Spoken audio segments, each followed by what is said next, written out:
ام حسب الذین اجترحوا السیئات ان نجعلہم کالذین آمنوا وعملوا الصالحات سواء محیاہم ومماتہم ساء ما یحکمون.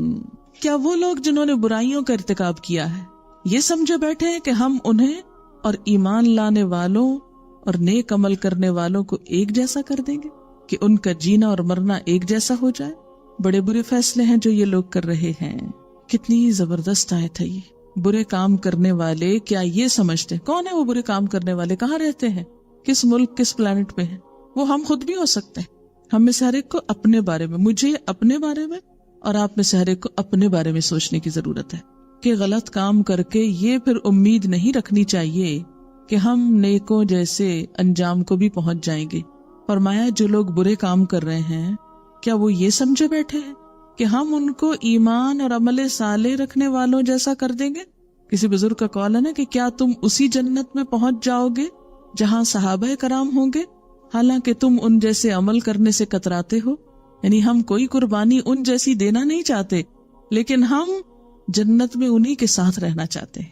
تو بالکل ایسے ہی ہے نا کہ جیسے آپ میڈیکل کے پہلے سال میں داخلہ لیں اور آپ کہیں ہمیں 5ویں سال میں ابھی کر دیں، پلیز ابھی کر دیں، اتنے سال نہیں انتظار کر سکتے. تو کیا کہا جائے گا اس سے؟ بھئی 5ویں میں تو وہ پہنچتا ہے جو پہلے پڑھ چکا ہو.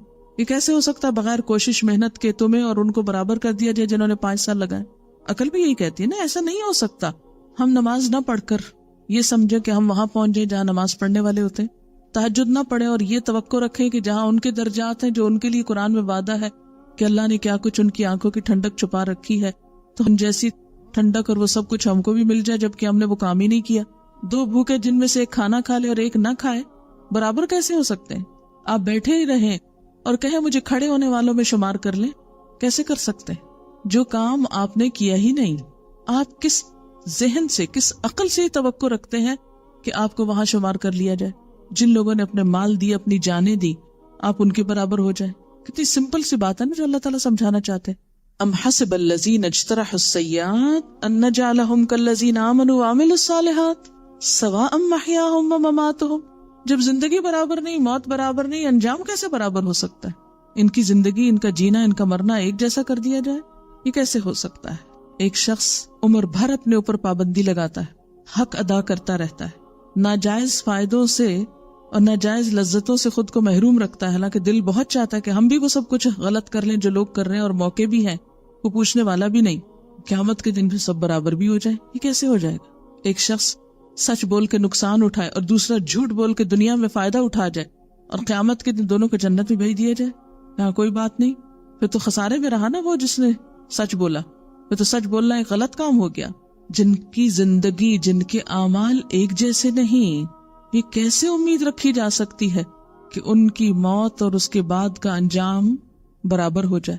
اگر ایسا ہو تو کیا اللہ تعالیٰ کی ذات سے یہ توقع رکھی جائے گی کہ بہت انصاف کرنے والا ہے؟ ساء ما یحکمون. کتنے برے فیصلے ہیں جو وہ کر رہے ہیں.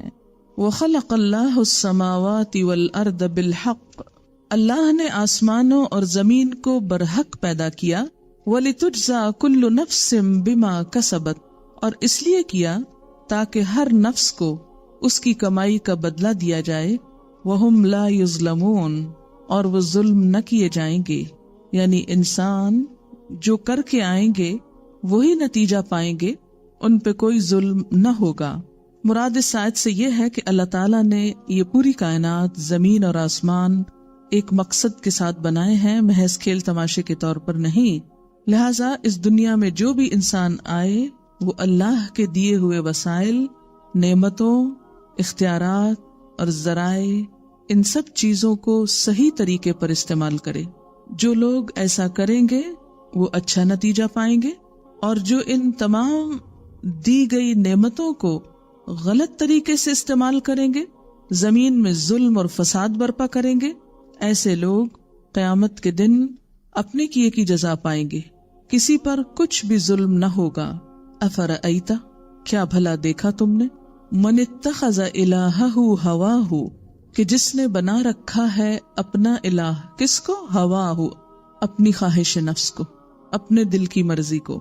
وَأَدَلَّهُ اللَّهُ عَلَىٰ عِلْمٍ، اور اللہ نے علم کے باوجود اسے گمراہی میں پھینک دیا. وختم علی سمعہ وقلبہ، اور اس کے دل اور کانوں پر مہر لگا دی، وجعل علی بصرہ غشاوہ، اور اس کی آنکھوں پر پردہ ڈال دیا۔ فمن یہدیہ من بعد اللہ، اللہ کے بعد اب اور کون ہے جو اسے ہدایت دے؟ افلا تذکرون، کیا تم لوگ کوئی سبق نہیں لیتے؟ اس سے کیا پتہ چلتا ہے کہ ہدایت کا اصل سورس اللہ کی ذات، روشنی کا اصل سرچشمہ اللہ کا نور، اور پھر اللہ کی حکمت پر بھیجی ہوئی وحی الہی۔ اگر کوئی شخص اپنے آپ کو اللہ اور اس کے رسول صلی اللہ علیہ وسلم کی تابعداری اور اطاعت میں دینے کی بجائے اپنے نفس کی خواہشات کے پیچھے لگ جائے، اپنے دل کی مرضی پوری کرنے لگے، تو ایسا شخص علم کے باوجود بھٹکا ہوا ہوتا ہے۔ ہدایت کس چیز کا نام ہے؟ وحی الہی کی پیروی کا، جو حکم وہاں سے ملتا ہے اس کی اطاعت کا۔ اگر کوئی شخص حکم تو سن لے لیکن مانے نہ اس کو، جان بوجھ کر اندھا بنا رہے، تو ایسا شخص کبھی بھی ہدایت یافتہ نہیں ہو سکتا۔ اس سے ایک بات یہ بھی پتہ چلتی ہے کہ ضروری نہیں کہ انسان علم کے بغیر بھٹکے۔ بعض لوگ علم حاصل کر کے جانتے بوجھتے ہوئے بھی بھٹکتے ہیں۔ یہ کون لوگ ہوتے ہیں؟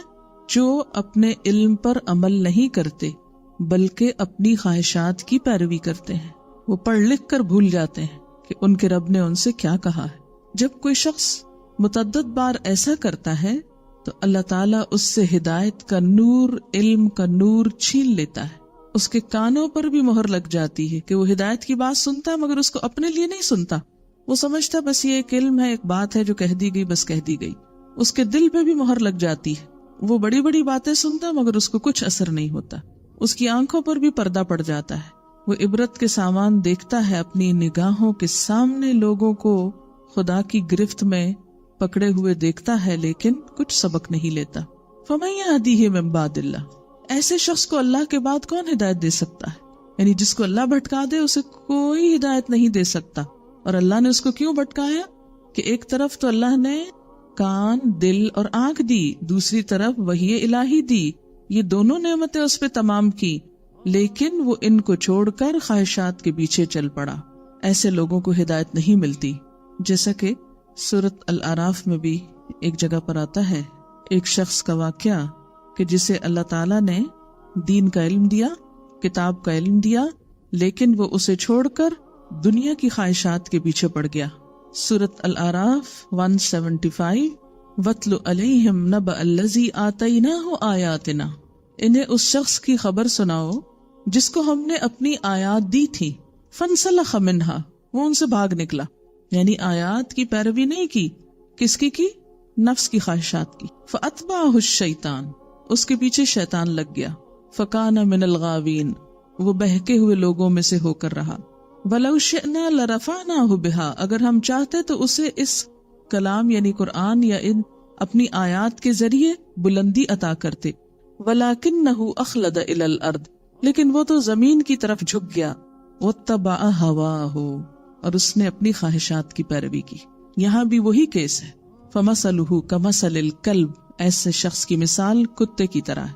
إِن تَحْمِلْ عَلَيْهِ يَلْهَثْ، اگر تم اس پہ حملہ کرو تو ہم پہ، او تترکہ یلہس، یا اس کو چھوڑ دو تو زبان لٹکائے رکھے۔